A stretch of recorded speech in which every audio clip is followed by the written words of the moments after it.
What's going on, everybody? Welcome into episode 93 of the MudWatch Sports Podcast on this Tuesday, July 22nd, 2025. I'm your host, Zach Malin. But before we get started, please subscribe below. Follow all of my social accounts. Let's start things off in the world of baseball as both New York teams were in action this weekend. And we'll start things off with the New York Yankees as they took a trip down to Truist Park in Atlanta. Their first series after the All-Star break, a three-game set against the Atlanta Braves, and it did not start off strong for the Yankees as they go with a questionable move by Aaron Boone, a bullpen game in the first game back from the All-Star break, and they lost that one pretty easily as the Braves win it 7-3, and a questionable move by Aaron Boone. I said the bullpen game. He goes with Ian Hamilton as well in the first inning of this one, and right off the bat, 3 earned runs allowed on 3 hits in 1 inning with a walk. No strikeouts, 26 pitches for Ian Hamilton. You go down 3-0 early. Not a great recipe for success, and the Yankees were not able to come back as they couldn't get to Spencer Strider, who was really electric in this one. Gets the win. He moves to 4-7 on the year, but 6 innings strong, 3 hits allowed, no earned runs with 8 strikeouts and 3 walks. I mean, really good stuff by Strider. And really, for the Yankees side of things, the bullpen did not come out to play in this one. And all of a sudden, in the 4th inning, when you're down 7-0 to your opponent, not going to be easy to come back in that one. And the Yankees chipped away, got a couple back, but they lose it 7-3 in the opening game after the All-Star break, and they go into the next game needing a win badly. They really need to prove themselves and not lose a series against the struggling Atlanta Braves. And boy, did the Yankees come back with a vengeance. It did not start off strong, though, as the Yankees go down 5-0 in the 4th inning with Nick Allen hitting an RBI infield single.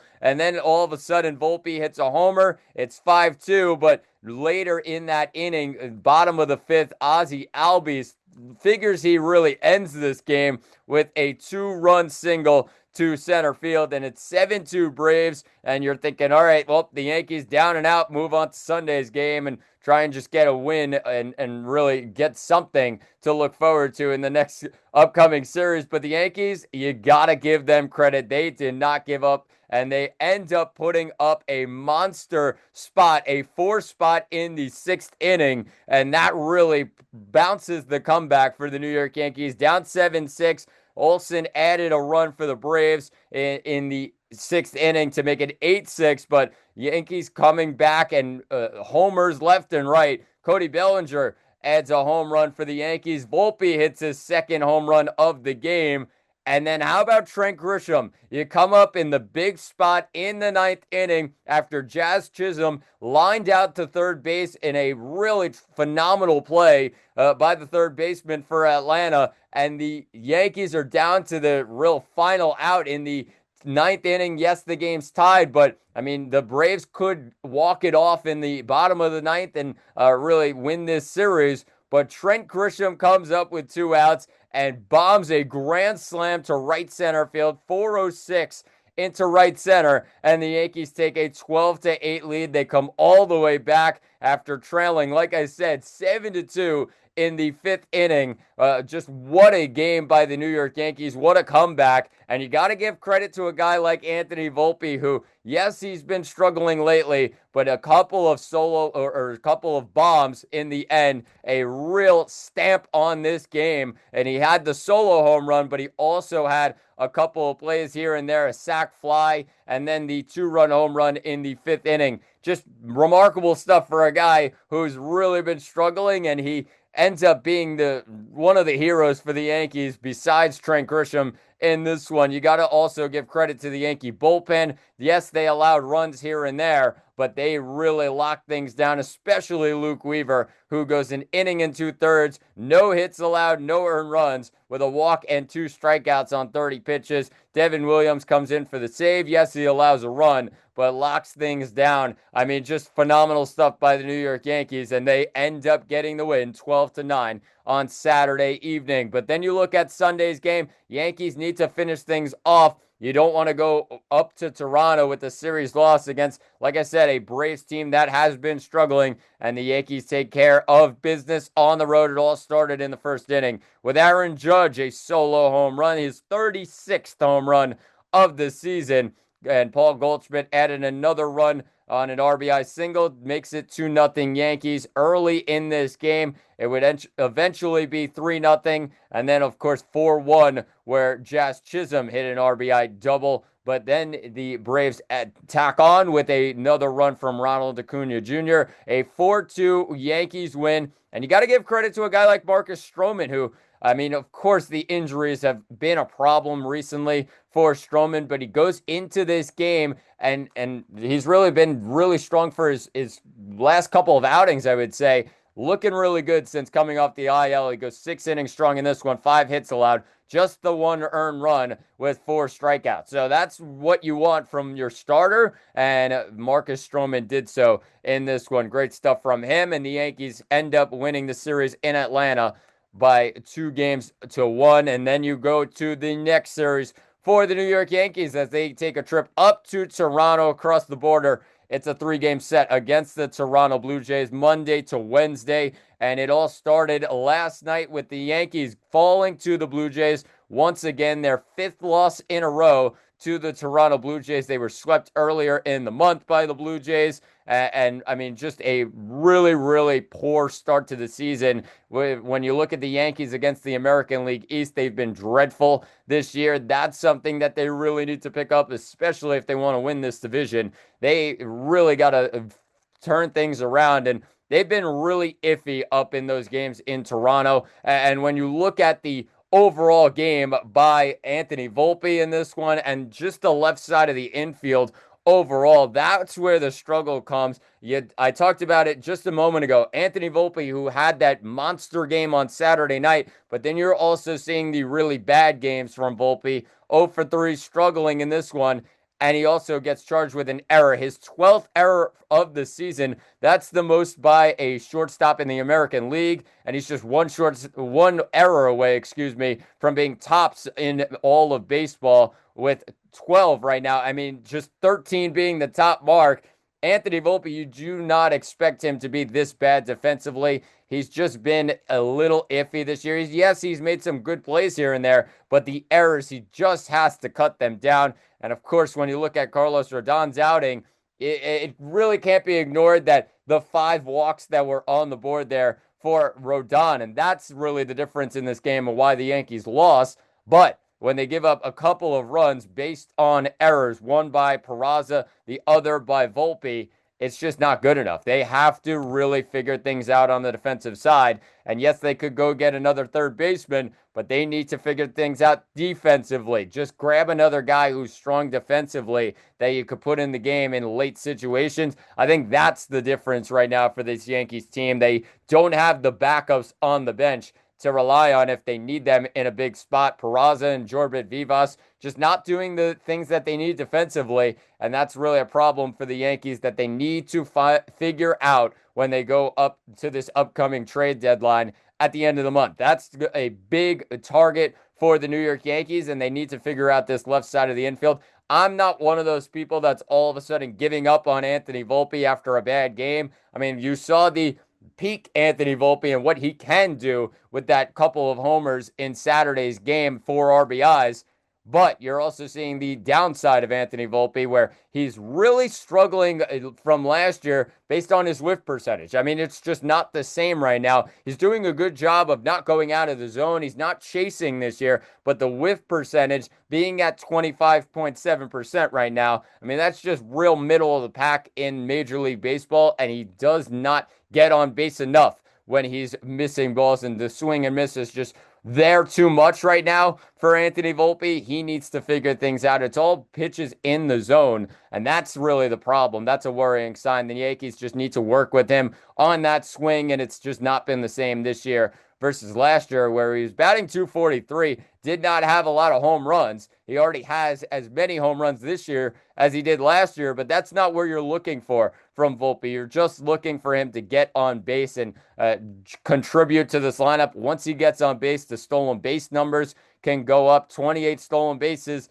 last year. He only has 10 this year, and that's just based on he's not gotten on base enough, and the Yankees need to figure things out with him, but he needs to be the starting shortstop of the New York Yankees. There's no doubt that he's going to be the guy to go to. However, you just need to figure things out and make a couple tweaks here and there. I do trust Volpe as the starting shortstop right now. I would not take him out of that spot. The question at third base is, yeah, you need to get another guy there. I think when you look at Eugenio Suarez, who the Yankees have been looking at for weeks and weeks and weeks, yes, they can go to him and make him the everyday third baseman, but really moving Volpe just does not make sense right now for the Yankees, and I think they need to go into the rest of the series against Toronto, just chip away, get some wins here. Yes, Toronto's been electric on their home turf, and who can blame the Toronto Blue Jays for really feeling confident right now? 59-41 for a team that their run differential does not tell the story at all with how they've played recently. And obviously the Blue Jays at home are just a different animal right now, and they're playing well. But as the Yankees head into this game tonight, it's a 7:07 start up at the Rogers Center. Cam Schlittler gets the start for the New York Yankees, 1-0 this year with a 5.06 ERA, and that's just in one game that he started this year. When you look at the other side of things, it's Max Scherzer, the veteran, coming on the mound for the Toronto Blue Jays, 1-0 this year with a 4.70 ERA in 23 innings pitched. So we'll see what happens, but make sure you tune in tonight, 7:07 start, as the Yankees finally try to knock off the Blue Jays and get a win against their rival up north. Let's move things to the other side of New York, as the New York Mets were in action this weekend as well, and they took on the Cincinnati Reds for a 3-game set at Citi Field, and it all started on Friday evening, and the Mets fell to the Reds with a tough loss in the end, as Sean Manaea pitched really, really good in his second outing back from the IL, and he really looked at strong in this one. For 4 innings, he goes just 1 earned run allowed with just 1 hit and 2 walks with 6 strikeouts. Just really good stuff from him. Allows that 1 home run to Austin Hayes, and that really was a knockout sign for the New York Mets starter, and he goes out of the game after 4 innings on 69 pitches. But the Mets go and put in their bullpen, and it was horrible. I mean, when you look at Alex Carrillo, he comes in this one, and in an inning and a third, allows 3 hits with 5 earned runs, 2 walks, and 2 strikeouts. Just not good enough in the end, and all of a sudden, you're looking at this score, and you're saying, well, this game's just all but over. In the end, that really was the difference in the game, as it's all of a sudden a 6-2 deficit for the New York Mets heading into the 7th inning, or heading into the bottom of the 6th. Just not easy to come back from, and they couldn't do so. They would do so later in these couple of games, and we'll talk about that a bit later, but it just was not good enough from the bullpen, and Carrillo gets charged with the loss. Nick Lodolo goes 7 innings as well, and allows a couple of runs in the first couple of innings, with Soto hitting a homer and McNeil with an RBI single. But he goes 7 innings strong with 4 hits allowed, 2 earned runs, and 7 strikeouts. The strikeout stuff was there, as it always is, from Lodolo, and he gets the win, moves to 7-6 on the year. So a rough one for the bullpen in game 1 of this series. Then you go to game 2 of this series, and it really wasn't about the bullpen. It was about the starter this time, but it was about the pitching, and Clay Holmes gets charged with the loss. He goes 5 1/3 in this one, 6 hits allowed with 4 earned runs, 3 Ks, and 2 walks. The strikeout stuff just hasn't been there for Clay Holmes. I understand that he's looking for some soft contact, but he really hasn't gotten it recently, and maybe that's due to fatigue, but he comes back after his first start since the All-Star break and just did not look completely right. I think that really was a difference in this one, and when you look at the earned runs or the runs overall for the Cincinnati Reds, it all started to go downhill when Luis Torrens made a really costly error, and just so unlike him, who he's been really, really good for the Mets at catcher. this year in terms of errors and really just keeping things clean on the defensive end. Just a big mistake, and that allowed a run to come in, and really just the flow of things just really fell for the Mets. And I think just the runs started to really come in for the Cincinnati Reds, and Holmes struggled to control things, but a 5-2 loss. And really after those first couple of innings, there was nothing going on offense for the Mets, and they really struggled to get things going in the ninth inning, where they had the runners on and they had the situation, but Juan Soto strikes out with two men on and a chance to tie this one with a homer. And then Pete Alonso also gets out in this one with a pop up to right field, and a flies out to right. And that's just the difference in the game. Didn't take advantage of the situation, and the Mets fall 5-2 and lose the series in the end to the Cincinnati Reds. But you're looking at Sunday saying, all right, just bounce back, grab one, see what you can do from there. And they end up grabbing one, and it came with a Luis Torrens fielder's choice, not what you would have on your bingo card heading into this one, as that would win the game with Juan Soto. Phenomenal base running, slides in and gets in safely to give the Mets a 3-2 lead in the bottom of the eighth. Diaz comes in, Stanek comes in and closes things out in the bottom of the ninth. Diaz had 16 pitches in the eighth inning and only went a third of an inning. So they go to Stanek in the ninth, and he gets the save in the end. And it was a little bit shaky there with just the hit allowed, but he figured things out and gets the win for the New York Mets. So a 3-2 win to close out the series, and a 2-1 series loss for the Mets coming out of the All-Star break. Not their best stuff, but they get a win to clean things up there. The New York Mets start a 3-game set against the LA Angels at Citi Field Monday to Wednesday, and it all started off really strong for the Mets. A comeback win, their 24th comeback win of the season. It's a 7-5 victory on Monday evening, where, I mean, just good stuff by the Mets after they trailed 4-0 at the end of the third. And of course, when you look at Brett Baty, who got the rally going, a 2-run bomb in the fourth, that's really the difference there. When you look at just getting the offense going, they were really struggling against Tyler Anderson. And of course, when you look at the seventh inning, that was the difference there, with the Mets just putting the ball in play, a fielder's choice that got a run in from Francisco Lindor. They also get a 2-run single by Juan Soto to tie the game in the bottom of the seventh, and Soto continues to rake since June 1st. He's just been electric so far since then, and I mean, it comes down to the big hits, the big moments. He's been stepping up recently, and then the Mets end up going up in this game in the eighth inning, and it just came down to a really bad defense by the Los Angeles Angels, and a gift by Logan O'Hoppe, who had the ball really next to his glove, could not squeeze it, and Brett Baty comes in to score. Mauricio gets charged with a fielder's choice, but the Mets end up adding a run there. Even before that, the Angels only charged with one error in this game.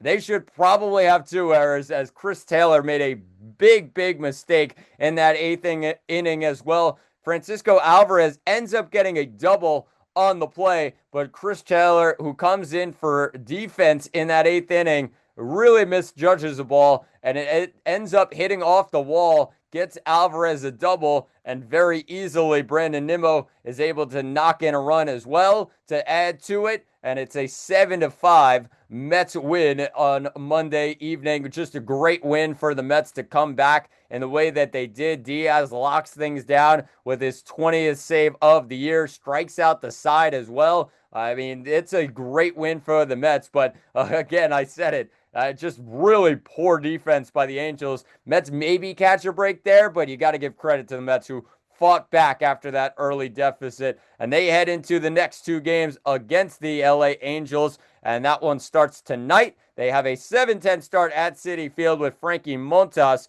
on the mound against Kyle Hendricks. Mets looking for another series win, and it really comes down to will Montas have his best stuff tonight. He's 2-1 this year with a 5.03 ERA. Kyle Hendricks on the other side, 5-6 this year, 4.88 ERA. If the Angels defense cleans up, maybe they have a shot in this one. But the Mets offense has started to roll. They get the win, the back-to-back wins with some clutch hitting in the last two games. So can they do that again tonight? We'll see what happens. But make sure you tune in as a 7:10 start at Citi Field. It's the Angels and the Mets in Queens. But that will do it for episode 93 of the MudWatch Sports Podcast. Please subscribe below. I've been Zach Malin. Thanks for watching, and talk to you all on Thursday.